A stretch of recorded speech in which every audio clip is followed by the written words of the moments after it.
আসসালামু আলাইকুম, welcome back to my channel. আশা করি সবাই ভালো আছেন। আজ আমি আরও একটি রেসিপি নিয়ে হাজির হয়েছি, নতুন আলু দিয়ে কাজুলি মাছের ঝোল।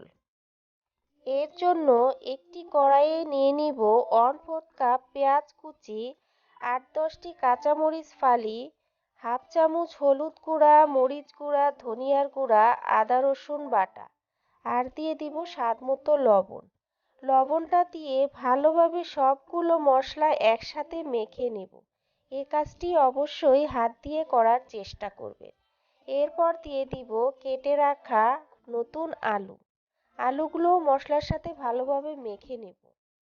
এরপর মাছগুলো দিয়ে আলতো হাতে মেখে নেব। মাখানো হয়ে গেলে দিয়ে দিব 3 টেবিল চামচ রান্নার তেল। এখন সবগুলো উপকরণ একসাথে ভালোভাবে মেখে 1 কাপ পানি দিয়ে ঢেকে চুলায় বসিয়ে দিব। এ পর্যায়ে চুলার হিটটা হাই থাকবে বলক আসা পর্যন্ত।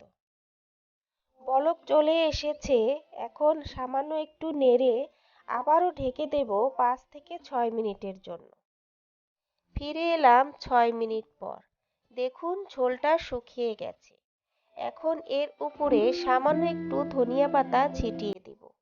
এরপর 2 মিনিটের মতো চুলায় রেখে চুলা থেকে নামিয়ে নিব।